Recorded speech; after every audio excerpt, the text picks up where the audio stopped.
Alors, actuellement, je suis en train d'écouter Alain Soral, né Alain Bonnet. Et ce qu'il dit est tout à fait intéressant.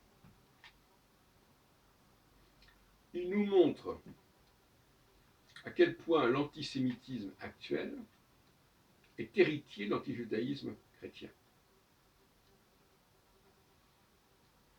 Et cela se conçoit d'un point de vue sociologique. Le propre de la sociologie, pour moi, c'est d'être comparative. Et parfois, ça conduit à des comparaisons qui peuvent choquer. Mais ça, c'est les règles du genre. En fin de compte, je crois que Sorel ne se rend pas compte tout à fait de ce qu'il dit, mais malgré tout, c'est tout à fait lumineux ce qu'il dit.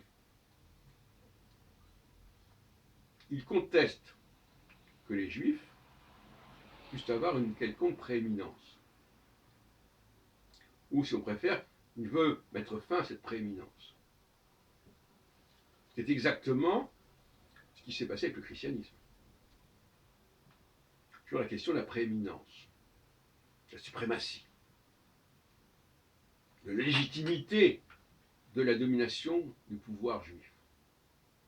Sous toutes ses formes, de tous les temps, de tout temps. Alors, comme c'est ressorti lors d'une interview que j'ai eue récemment avec Valentin Béziot, vous pouvez trouver sur Internet,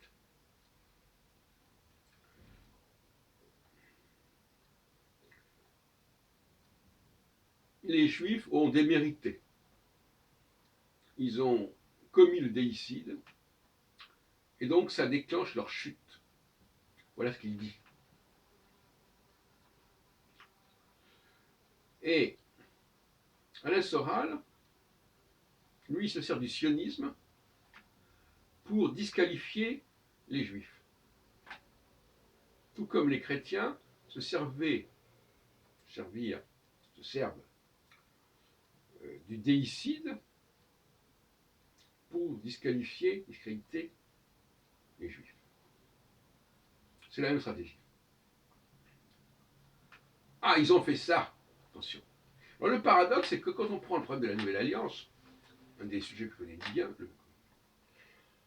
on ne sait plus très bien si la Nouvelle Alliance est liée au fait que les Juifs ont démérité, en refusant Jésus, ou est-ce que ils avaient déjà démérité avant le déicide. Question. On ne sait plus très bien quelle est la cause et la conséquence. Est-ce qu'ils ont démérité d'abord ou après? Alors, je reviens sur Alain Soral. C'est vrai qu'il est difficile de discuter avec Alain Soral parce qu'il touche à un sujet qui, d'un point de vue épistémologique, est difficile. D'ailleurs, il le dit lui-même. Il pose lui-même la question à un journaliste. Il dit, mais ça ne vous gêne pas que les Juifs soient un peuple élu, se disent un peuple élu? Donc dès le départ, ça gêne. Donc l'idée même que les Juifs puissent être au-dessus, ça gêne. Ça gêne.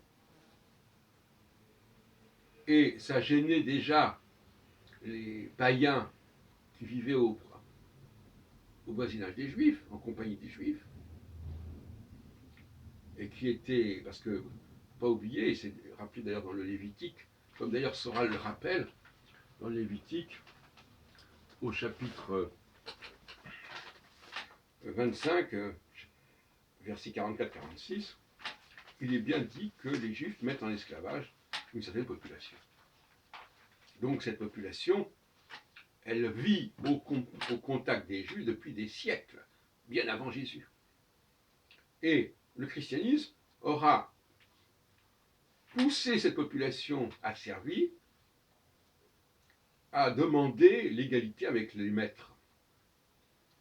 Et le christianisme est arrivé, on voit dans la lettre aux Éphésiens, a réussi comme ça en disant oui, grâce au baptême, vous serez les égaux des maîtres, et vous aurez mis fin, en quelque sorte, à la domination juive sur le plan théologique, etc. Le problème, c'est que beaucoup de juifs n'assument pas leur judéité pleinement. Et donc ils sont très mal à l'aise. Ils ne comprennent pas ce qui se passe vraiment. Est-ce que quand Soral leur dit est-ce que c'est normal que les juifs dominent, ils disent non, ils sont tout simplement dans la négation. Ils diront c'est pas vrai, les juifs ne dominent pas. Terminé, plus de problème. C'est leur seule stratégie. Au lieu de reconnaître les faits, c'est-à-dire qu'il y a effectivement une certaine domination juive, et pourquoi n'y aurait-il pas une domination juive, puisque la religion juive elle-même le reconnaît. Donc il faut être dans la logique de ce que dit Soral, de ce que rappelle Soral. Mais Soral, lui, tout de suite, il dit, mais de toute façon, l'idée d'une race juive n'existe pas. Ça n'est pas recevable. Tout de suite, il bloque, il ferme la porte. À tout titre. Il dit, oui, les juifs, c'est une race, puisque il faut descendre d'une mère juive. C'est-à-dire, je ne rentrerai pas dans le détail sur cet argument que j'ai déjà remis en question il y a longtemps. C'est pas la mère juive qui est importante, c'est le père qui se sert d'une femme. C'est pas la mère. Une femme qui doit être son épouse. En tout cas, qui doit être dans un contexte juridique bien précis. Donc le juif, il ne sait pas très bien où il en est. Il sait que, oui, il y a une dimension de descendance génétique héréditaire, ça il le sait, et ça peut le gêner, effectivement. Et il sait que par cela, même, ça lui donne, il fait partie d'un peuple élu. D'un peuple qui a un rapport, en tout cas, tout à fait privilégié avec des puissances supérieures, au sens large. Alors, comment résulter? À un moment, j'en ai déjà parlé longuement, donc je renvoie à mes autres publications, travaux là-dessus. Bon, mais je veux dire qu'on comprend très bien que Soral touche des sujets que les Juifs eux-mêmes ne savent pas très bien traiter. Ils ne savent pas très bien comment prendre le problème. Et puis alors, il a raison sur un point, à la différence de M. Béziot, c'est que le christianisme a inspiré ou est prolongé par Marx et par le communisme. Alors que Béziot, lui, il dit ben, pas du tout, on est dans le matérialisme avec le communisme, alors que le judaïsme, c'est spirituel, c'est une plaisanterie. Le judaïsme, c'est s'ancre dans la réalité. Et comment? Et la Nouvelle Alliance, ça c'est un autre débat, d'ailleurs dont on ne parle pas correctement, dont Soral ne semble pas parler d'ailleurs. Enfin, en tout cas, je ne connais pas tout ce qu'il a écrit, mais il semble que la notion de Nouvelle Alliance dans Jérémie 31, il ne l'ait pas considérée. Tout simplement parce que lui-même n'est ni un théologien, ni un scientifique. Il n'est pas théologien, c'est-à-dire qu'il ne comprend pas les vrais enjeux théologiques qui sont liés au judéo-christianisme. Lui-même, bon, un autre sujet, et oui, le judéo-christianisme, ou le pagano-judaïsme, si on veut. Et d'autre part, il n'est pas vraiment scientifique parce qu'un scientifique sait que les choses avancent, que la recherche avance.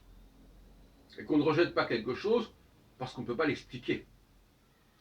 Donc lui, il en est au stade, bon, on ne peut pas expliquer ça, bon, donc ça n'existe pas. Ça, c'est pas scientifique. Les gens qui croient que est scientifique, sont scientifiques sont les gens qui n'acceptent que ce qui est prouvé scientifiquement, c'est du pipeau. C'est pas sérieux. C'est pas comme ça. Un scientifique, ça serait bien qu'il n'en ait pas ainsi. Dans tous les domaines, il y a une dimension spéculative, une dimension de projection sur des recherches à venir, et même les travaux d'Einstein ont été validés bien plus tard sur certains points. Donc, les Juifs, oui, ils ont changé de nature, ils sont perçus autrement, ce qui explique ce qu'on appelle le passage de l'antijudaïsme à l'antisémitisme, si on veut. et moi-même qui ai fait un bouquin sur les protocoles de salutation, je cite des antisémites du 19e siècle en France, et qui disent que beaucoup de juifs sont laïcs. Je ne sais pas s'ils emploient, je me souviens plus s'ils emploient l'expression. Ils disent, je crois que c'est des gens comme Goujon des Mousseaux, etc., qui disent oui, qu'est-ce que c'est que ces juifs qui sont plus pratiquants, et ils se disent, mais donc ça veut dire qu'il y a une métamorphose des juifs, ils essaient de comprendre, et ça donne finalement les protocoles de salutation pour prouver que finalement les juifs n'ont pas changé et qu'entre les discussions talmudiques sur la domination juive du monde et les protocoles de salutation, il n'y a pas tellement de différence, et que le sionisme herzlien de Bâle de 1897 ne fait que prolonger finalement sous autre forme le judaïsme éternel. Donc, oui, j'aime bien ce que dit Alain Soral, parce que, contrairement à ce qu'il peut croire, il n'est pas du tout inattaquable, mais ces carences théologiques et scientifiques, il faut les mettre en évidence. Alors, je terminerai avec les propos de Manuel Valls, qui sont tout à fait remarquables, et que d'ailleurs Soral cite à longueur de temps.